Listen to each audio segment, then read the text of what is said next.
জিনিসগুলো আমাকে মনে আছে আজ থেকে প্রায় 2 বছর আগে আমি ঠিকঠাক বিজনেস নিয়ে যখন কথাবার্তা বলি, আমার এক খুব কাছের এক বন্ধু আমাকে ফোন দিলেন। ফোন দিয়ে বলছে যে বন্ধু তোমাকে ফোন দিলাম, আমার এক কাছের বন্ধু ও ক্লিনিক যখন যে অবস্থায় আছেন তুমি কি বলো? আমি বললাম যে একটু ভাবতে হবে, আমি সেরে নিন। কোটি টাকা বাজেট আছে। আমি বললাম যে শুরু করতে না হবে, যদি 100 কোটি টাকা থাকে তাহলে এরকম কম্পিটিটিভ প্রোডাক্ট নিয়ে শুরু করতে হবে। তো বললো যে না, ও তো শুরু করবো, অলরেডি ফ্যাক্টরি নিয়ে নিচ্ছে, বিশাল মেশিন টেশিন নিয়ে আসছে, আধুনিক অত্যাধুনিক টাকা।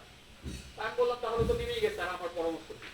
তো এই টাকা দিয়ে আসলে এই বিজনেস ভালো করা পসিবল না, কারণ যেই জায়ান্ট কোম্পানিগুলোর সাথে ফাইট করতে হবে এইটা পসিবল না আসলে এই পুঁজি দিয়ে।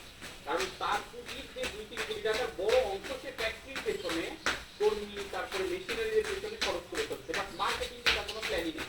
তার কথা হচ্ছে সারা দেশে ডিলার দিয়ে দিব, ডিলাররা টাকা দিবে, ওই টাকা দিয়ে আমি প্রোডাক্ট মেক করে দিব, বাট এটার জন্য যে মার্কেটিং এ একটা হিউজ বাজেট দরকার, এটা তার প্ল্যানিং নেই।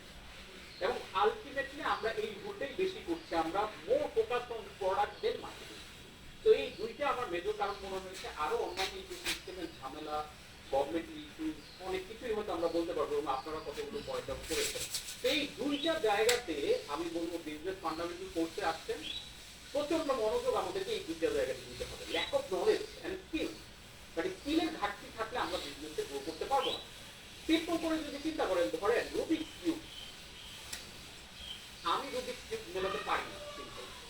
আমাকে যদি এটা দেওয়া হয়, আমি এটাকে নানান ভাবে ট্রাই করবো 2-3 দিন কষ্ট করবো, আলটিমেটলি এটা আমি মিলাতে পারবো না। যে এটা অলরেডি স্কিলটা নিয়ে ফেলছে সে এটা 10 সেকেন্ডে মিলে ফেলছে, যেইভাবে এরকম করে দেন ও ঘুরাবে এরকম করে মিলে যাবে, কারণ ও একটা ফ্রেমওয়ার্ক ফলো করছে, যেই ফ্রেমওয়ার্কটা আমি জানি না এবং আমি না জানার কারণে এটাকে নানান ভাবে ট্রাই করার পরে এটা কিন্তু সলভ হচ্ছে। সেম অ্যাজ দ্যাট বিজনেসে আমরা অনেকগুলো framework, method and skill and principles আছে যেগুলো ফলো করলে উইদিন এ ক্লিক আপনার বিজনেসের পাজলটা আপনি সলভ করে ফেলতে পারবেন। বাট যে স্কিলটা না জানার কারণে আমরা প্রচন্ড ট্রাই করে শেষ পর্যন্ত হেরে গিয়ে দৌড় দিচ্ছি সিস্টেমের, ফান্ডিং এর, অন্য কোম্পানির নানান কিছু দৌড় দিয়ে আমরা জিনিসটাকে ভুলে ফাটার চেষ্টা করছি, বাট দিন শেষে আমরা ফেলি। তো আমরা স্কিলে মনোযোগ দেওয়ার তেল খুব ফোকাস করতে হবে মার্কেটিং, কারণ yes marketing equals yes money, marketing makes the money, marketing makes the difference. তো এই জায়গাটা আমাদের এটাকে তৈরি করলে তখন বিজনেস রান করবে। তো আমরা একটু সামনে যদি আগাই, বিজনেস এখন আমি যদি সিম্পলি বলি business is a battle ground now, যুদ্ধ, লার্ন হাউ টু উইন। এখনকার পৃথিবীতে বিজনেস আর সেই আকিজ সাহেব যেভাবে আকিজ গ্রুপ শুরু করেছিল ওই জায়গাতে কিন্তু আসলেই নাই। তো এটা এখন ব্যাটল গ্রাউন্ড। কেন? দেখেন আগের যুগে, আগের সময়ে সবাই দখল করতো কি?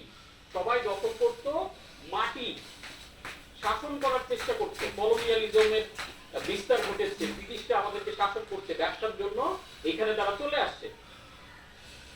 তো আগে দখল করা হতো মাটি, মাটি দখল করে ক্ষমতাবান হতো বিভিন্ন বড় বড় দেশগুলা, বড় বড় জাতিগুলা।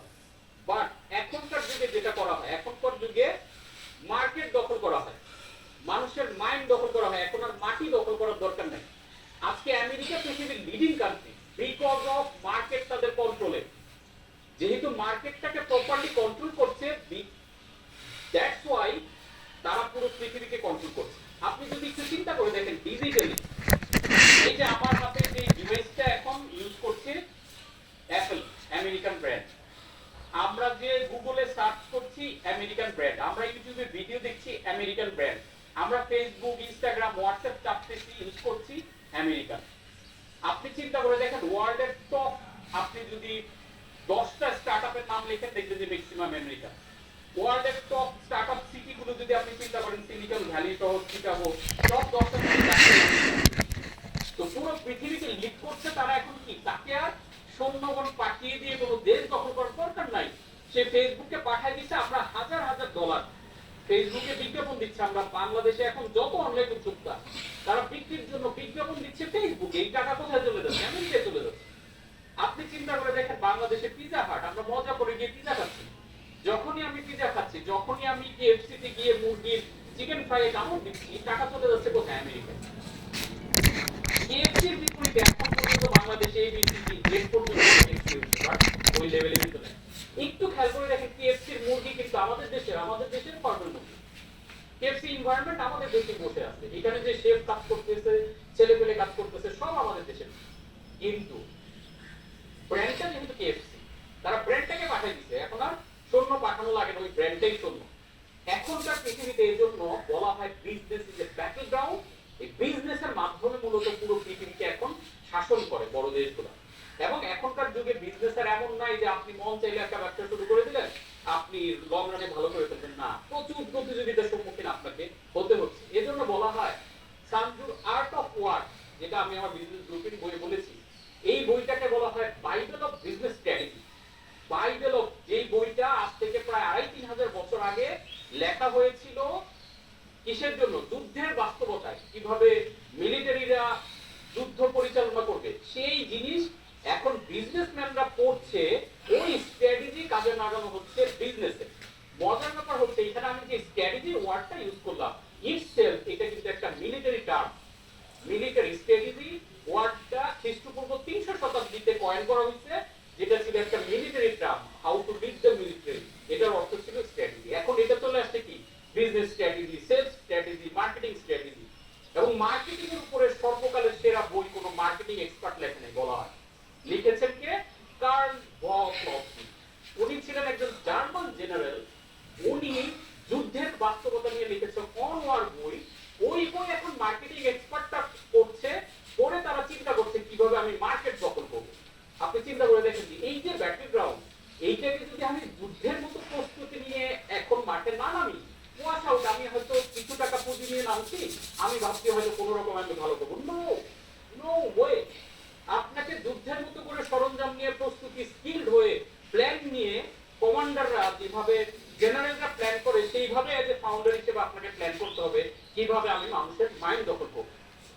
So this is a totally battleground, and এই battleground-কে যদি আপনি বাস্তবতা যদি আমরা না বুঝি, এই ওয়েতে এখন অনেকে হয়তো বলবেন যে এটাকে যুদ্ধের লেভেলে নিয়ে যাচ্ছি কেন? আপনি চিন্তা করে দেখেন তো, যুদ্ধের লেভেলে আমি তো নিয়ে যাই নাই, এটা যুদ্ধের লেভেলে চলে গেছে। এখন যুদ্ধের বই পড়ে মার্কেটিং প্ল্যান করা হয়, যুদ্ধের বই পড়ে বিজনেস স্ট্র্যাটেজি নেওয়া হয়, আমি নিয়ে যাই নাই। আমাকে এখন এটা ভাবতে হবে এবং আমাকে এই লেভেলে প্রস্তুতি নিতে হবে। আমি এখন খোলা ময়দানে, এখন চলতেছে অ্যাটম বোমা, পারমাণবিক বোমার যুগ।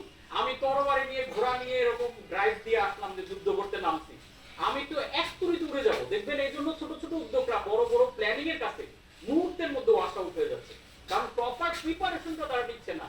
ইভেন বড় বড় ব্র্যান্ডের ফাউন্ডাররা, আপনার কি মনে হয় তারা জানে না যে কিভাবে আপনাকে ডেভেলপ করা যাবে? তারা এগুলো নিয়ে কোনো কাজ করে না, তারা শুধু তারাই বড় হচ্ছে। এবং আপনি খেয়াল করে দেখেন বড় বড় ব্র্যান্ডগুলো এখন ছোট ছোট উদ্যোক্তারা যে সকল প্রোডাক্ট নিয়ে ঘুরে দাঁড়াবে, ওই সকল প্রোডাক্ট বড় ব্র্যান্ডগুলো নামাচ্ছে। তো আপনি এখন যাবেন কোথায়? একটাই উপায়, আপনাকে এই মার্কেটে টিকে থাকতে গেলে এই যুদ্ধের বাস্তবতাটাকে আপনাকে উপলব্ধি করতে হবে, সেই প্রস্তুতি নিয়ে মাঠে নামতে হবে। আপনি যদি যোদ্ধা হন বিজনেসের, ওই প্রস্তুতি যদি আপনার থাকে, নামা ভালো, আদারওয়াইজ জব অথবা অন্য কোনো পদ্ধতি বেছে নিতে হবে। As simple as that. হয়তো মনে হতে পারে আমার কথা কঠিন, কিন্তু এই বাস্তবতার কথা কেউ বলবে না আপনাকে। আপনাকে বলবে ব্যবসায় নামো, মার্ক জাকারবার্গ হয়ে যাও, আপনি অ্যামাজনের মতো জেফ বেজোস হয়ে যান, এত বছর কোটিপতি হইছে, বিলিয়নিয়ার হইছে, ট্রিলিয়নিয়ার হইছে, এই কথাগুলো ইউটিউব ফেসবুকে ভেসে বেড়ায়। মোটিভেশনাল স্পিকাররা আমাদেরকে দেশে নামায় দেয়, কিন্তু প্রপার স্কিল, আপনি যদি ফেলিওর হন, আপনি যদি না বুঝেন নেক্সট কি করবেন, আপনাকে কেউ কিন্তু পথ দেখাবে না। এটাই হচ্ছে এখনকার বাস্তবতা। আপনাকে এই বাস্তবতাটাকে মাথায় রেখে, কথাগুলো কঠিন, বাট আপনি যদি এটাকে অনুভব করে